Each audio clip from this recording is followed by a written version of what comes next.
Every day when you're walking down the street, everybody that you meet has an original point of view. And I say, hey, hey, what a wonderful kind of day.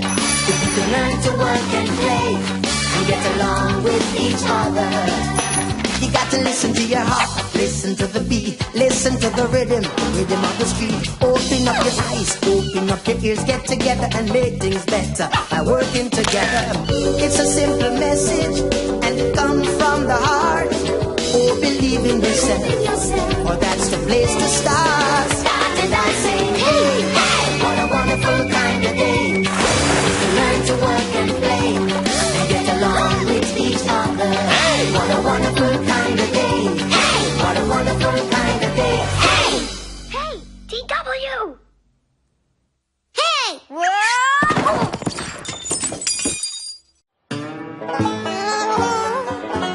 They say everyone has a story to tell, and no one has more stories than Fern. Well, usually that is. Hey, Fern, how's the story coming?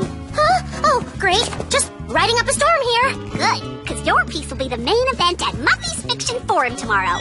Oh, and did I tell you? A famous writer is going to be there. Oh, no. I mean, that's great. Who? It's a surprise, but I'm sure he'll love your writing. You're so creative. This story is called Blank. So very, blank. And, hold on. Did you write a story or not? I tried, but I just couldn't think of anything. You mean I hath travelled 404 years into the future for this? Methinks this Fern is a fraud. I need an idea. Something. Anything. Give me an idea! Fern and the Case of the Stolen Story.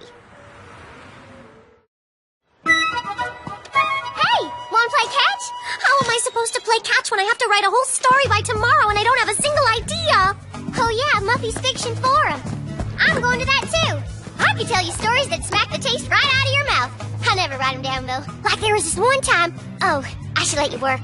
No, tell me, please. Well, I have this Aunt Mabel who knits these wild-looking ponchos, but what she's really good at is bingo. She's the second best player in all of Orleans Parish. Now you might ask, who's the best player? No one knows. He comes in a cloak and hat pulled way down, and he never loses. Some people say he won a jetpack once. Aunt Mabel thinks he cheats, but she can't prove it. But you know what the really spooky part is? Aunt Mabel can't knit. Where do all the ponchos come from? Thanks. I gotta go. Good luck! Prizes had been mysteriously vanishing from the great bingo halls of Europe, and only one woman could crack the case. Detective Virgule Watteau. Interesting.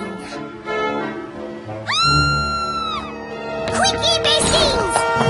There was a man in a grey coat and hat. He took everything, even the jetpack. There, Aunt Sable. I'm sure we'll find the culprit. Well, what are you standing around here for? Go after him! Something. It smells of the fish. Look, Watteau, over there. This way, mon ami. We shall take the abbreviated route. So, we meet again, Monsieur Grey Dove. How did you know it was me? It was an oonch. What's an oonch? An oonch. Oonch, you know, you get a feeling, but you have not the facts.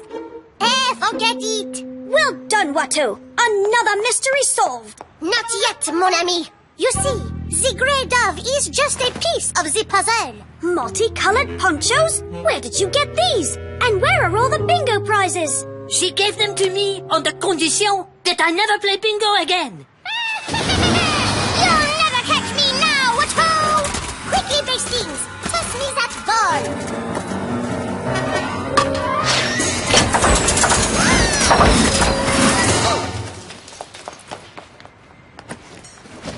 Blimey! How did you know? When I find this thread, Watteau knows. It is from the unfashionable poncho of Aunt Sable. It wasn't Well, I guess this caper will be just another yarn for you to tell, eh, Watto? Bingo, my dear bastings. Bingo. That was great, Fern. It's just like a Raymond Habit story. Unfortunately, our guest writer couldn't make it today, but he's coming tomorrow. So I say we have another literary gathering then. All those in favor? Aye! Great! Oh, and Fern, if you could do another Watto mystery, that would be fabulous. Thanks! Another story. Hey, nice story. Especially the part where it was completely mine. What are you talking about? The bingo, the ponchos, even the jetpack. And why did you make my aunt the villain? She's a real nice lady. It wasn't your aunt. Her name was Mabel. My character was Sable. Big deal. You changed a letter. Okay, maybe I borrowed an idea or two. But Dial B for bingo is a mystery. You never said anything about a detective. That's true. Still, I wish you had asked me first. I might like to use that stuff in a story someday. And you should. In fact, if you wanted, I'd even help you. Just not tonight. I know just what I would write about, too. I've got this Uncle Silas, who's a clown with the craziest hairdo. And he has this parrot who tells terrible jokes. But once the parrot got lost... Madonna, it sounds amazing, but I should really go and get to work. Oh, okay. Good luck. What a great story. How does Fern come up with them?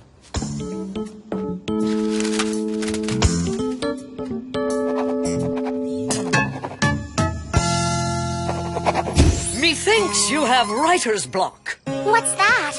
When one's well of ideas has dried to dust, the nib of one's quill begins to rust.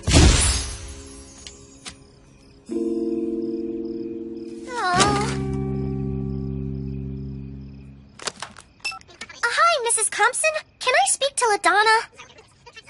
Oh, she's asleep? Okay. No message. Thanks. Watto and Bastings made their way through the deep, dense jungle. Polly the parrot, the pride of the Cirque de Fauteuil, had gone missing, and the trail had led them to the Congo. A feather, and it is still warm. We are close. Water! It seems to be tipped with peanut butter. You have saved me from a really horrible rash, mon ami. Virgule Watto. She is very allergic. I'm not. Bastings, behold. There is more than one archer in this jungle. Only a clown would use this type of, how you say, prop comedy. Polly wants to laugh. Aha! Cyrus the Clown. It was you who kidnapped Polly. You're right. I did it, but it was only to protect her. Someone else is after her. But who? This thread. I have seen it somewhere before.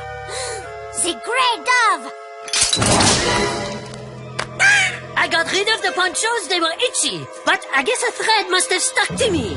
Say bye-bye, birdie. It's time to collect my ransom. Quick, Monsieur Clown, untie the rope. This shape, it is like the boomerang.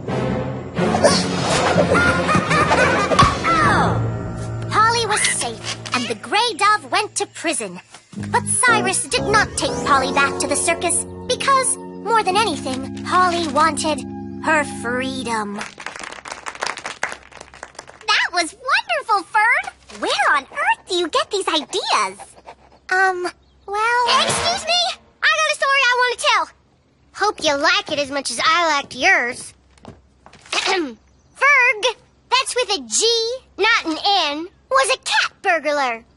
Only instead of stealing cats, she stole something else.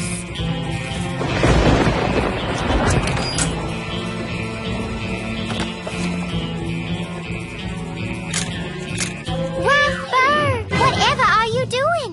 Oh, nothing, Ladella. I was just leaving. I believe you have something of mine. What do you mean? You have stolen something that is very, very valuable to me. My stories. Wait a minute. Ladella couldn't let Ferg steal the story of Uncle Silas and his parrot, which he did not steal from a French circus but bought at the pet store in the mall. And then, hey, that was about me. It's just a story. See? The name's different. You want a story? Fine. I'm writing one right now about a girl named Laduna who doesn't understand the creative process. Oh, yeah? I'm writing a story about a writer named Fern who won't admit that she steals stories. I'm not a thief. I tried to call you, but you were asleep. Excuse me, but these new stories that you're writing, they sound very dull. I want her to admit that she was using stories about my family. I wasn't. That could have been any bad joke-telling parrot. And Sable isn't Mabel, and Silas isn't Cyrus. Cyrus isn't... Okay, I admit it. I have writer's block. I have no more ideas left. I'm finished. And I just got carried away. I didn't think of it as stealing, but I guess it was. I'm sorry. Well, but you did start writing again. That gray dove stuff, that was all you. That's true. Maybe we could even work on a story together, like as a team. Okay, I'm officially bored. But the good news is our guest author has arrived. Ladies and gentlemen, Ed Crosswire! This is from my new memoir, A Deal Like You Wouldn't Believe. Chapter 1. I was born near the dump, but I knew I wasn't garbage. This is my 3rd grade class. My teacher is Miss Warlick. She told us that we were going to write about a birthday party. And those of you who are the storytellers, you are going to tell your birthday party story. And another is writing the story and adding details to it. LaDonna came up with really crazy stories, and Fern was a really good writer, so she decided to change up the story. Once upon a time, I went to a birthday party. In the pool, I could make a big splash. Let me think of what I can change. Once I went to a birthday party at an indoor swimming pool and played around. I discovered that I can make big waves. The waves were so big that some people grabbed surfboards and rode the waves. So he's giving me a true story, and I'm changing it and writing it in a funny way. His mom came out with a cupcake, and she said it should be enough for everyone. What? 1 cupcake? He started stomping his feet and stuck his head in the punch bowl. We were playing dodgeball, and it wasn't going so well. It was all their players versus Saeed. They threw the ball at him, and his crutches broke, and he flew up into the air. He turned into Super Saeed. He threw the ball, and it hit every single player. We won! Super Saeed to the rescue! I kicked the ball, and it hit the cake. There was a skunk inside the cake with frosting on his face, and he sprayed people. I went to a birthday party at Dingwop Park. We were playing zero-gravity soccer, and Dimitri turned into Tickleman. This is Tickleman! Someone's dad was cutting the cake, but when he cut it, confetti exploded out of the cake. The dad yelled, "Ah!" Now the party was really getting started. I think it's very creative. And now, back to author! Oh, hey! Want to see some pictures of my new best friend? Sally! She's a pig I met a few weeks ago. I met her at this farm. She was really sweet and so smart. She could jump through hoops, roll over, open doors. She could even take a bow. In fact, Sally helped me make one of the most important decisions of my entire life. Sue Ellen, Vegges out.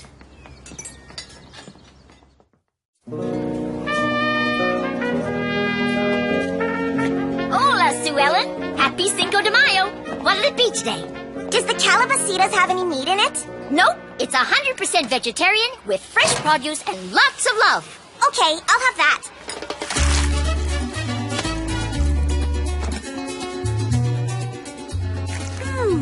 Fascinating. Slightly spongy in texture. A pungent aroma. Looks good. Might be better with ketchup, though. You should try the steak tacos. Yeah, they're amazing. Actually, I don't eat meat anymore. I've decided to become a vegetarian. Huh? What? You're never gonna eat meat again? Ever? You'll still eat bacon, right? No, and definitely no. But why? Meat is so meaty. Lots of reasons. I've been thinking about becoming a vegetarian for a while. Oh my gosh, so am I. Muffy, you have a steak on your plate. I didn't say I was a vegetarian yet. I'm becoming one right after lunch. See? See, there was this article in We're Fabulous and You're Not magazine. And Capri Devapata says not eating meat is very fashionable right now. Maybe I should give up something. Olives. I guess I could give those up. No, I couldn't. Muffy, I don't think you should become a vegetarian just because you read about it in a magazine. It's kind of a big decision. Plus, you wouldn't last a day. Oh, really? Well, we'll just see about that. There! That was my last bite of meat ever. I can't even bear to be around it anymore. Okay. That was my last bite. Come on, Veggie Sister. Let's get away from these carnivores. I'm so glad I decided to give up meat. I feel like a completely different person. It's only been 4 hours. I know. Isn't it amazing? I'm a little hungry, though. Let's get a snack. Muffy, I don't think that's the best place for a vegetarian. One barbecue chicken-looking stick with an 8-piece enormous nuggins, please. Wait, Muffy. That has meat in it. Really? Which one? Both of them. They're made with chicken, and chicken is meat. Technically, it's poultry byproduct with real chicken flavoring. Okay, but it's still meat. Oh. Well, what do you have that doesn't have meat in it?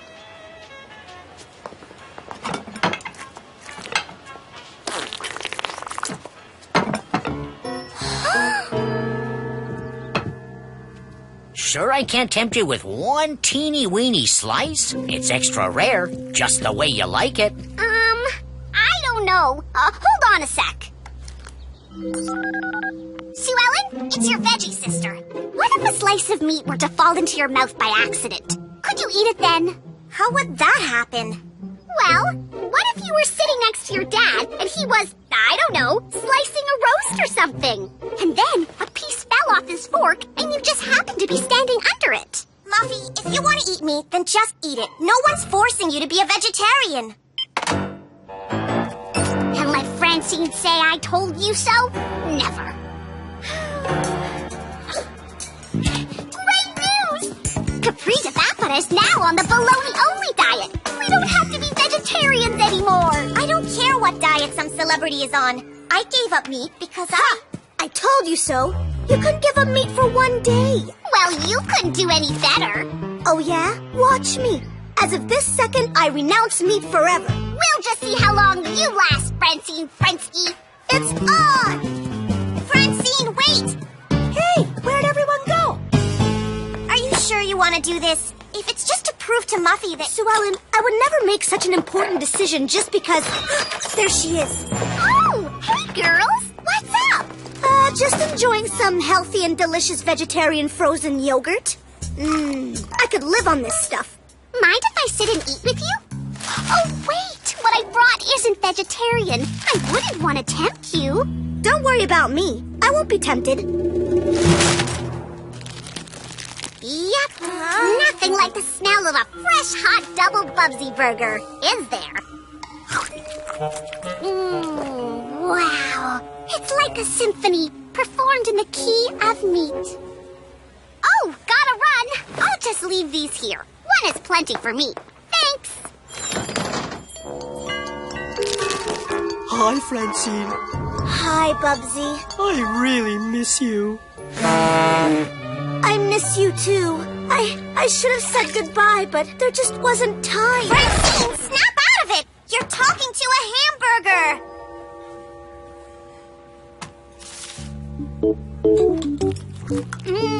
Fine. If it's not burgers, I'll find something else she can't resist. When you're a vegetarian, it's important that you get enough protein. Nuts and seeds are a great source. I'll get it. A great source of protein? Yeah, if you're a squirrel. Your first night as a vegetarian, and you order meaty Chinese food? I didn't order Chinese food. Fried chicken dumplings, beef lo mein, Peking duck. These are all my favorite dishes. Who would... Muffy. Here, have this cheese instead. I'll take care of the Chinese.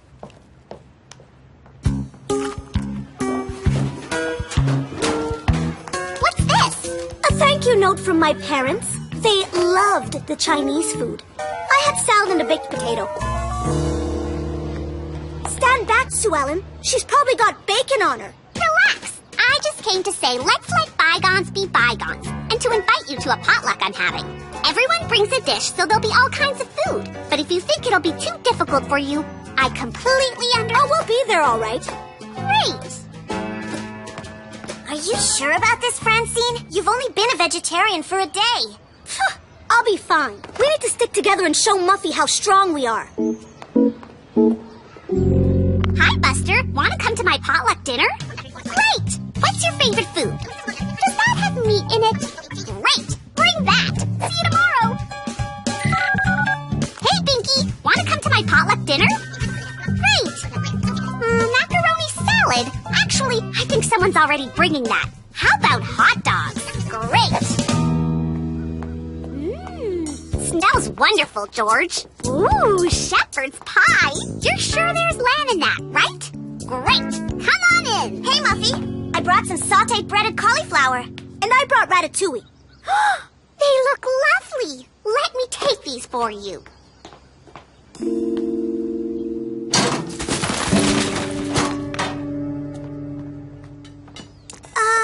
Everything seems to have meat in it. Where are the dishes we brought? I put them in the kitchen so they could be warmed up. I hope someone didn't mistake them for mulch. Oh, well, why don't you just have a teeny bit of what's here? This has all been a trick to try to get me to eat meat, hasn't it? I beg your pardon. Hey, everyone. Here's some fresh vegetables from the community garden. Vegetables? You were supposed to bring pizza with chicken and sausage. Oh, sorry. My mom didn't have time to make that. Looks like your plan failed, Muffy. And even if Buster hadn't come, I found these amazing vegetarian collard greens. Glad you like them, but they're not actually vegetarian. They're simmered in duck fat for 3 hours. Aha! I knew you couldn't stay away from meat. I knew it! You tricked me! I didn't even know it had meat in it, but you found it anyway. Just couldn't resist. I win! That's it! I've had it with you two. Neither one of you really cares about being a vegetarian. You're just using it as an excuse to fight with each other. You want to know why I gave up eating meat? Because there are some animals whom I consider friends, so I lost my taste for eating them. Frankly, they're a lot better friends than some of the people I know. Kind of lost my appetite, too. Yeah, me too. Yeah, I got a book report. You can leave if you want to. This was all my fault. No, it wasn't. I'm just as much to blame as you are. Besides, I'm starving. How's my favorite vegetarian? Okay, I guess I'll have the spinach souffle. We do have more options today. With Bailey's help, we made a few extra dishes to add to the school menu. We thought of having a meatless Monday once a week. Want to try the ratatouille? Wow, that looks delicious. Only the best for our veggie sister. We're kidding. Francine and I are going for double bubsies after school. But until then, let's dig in.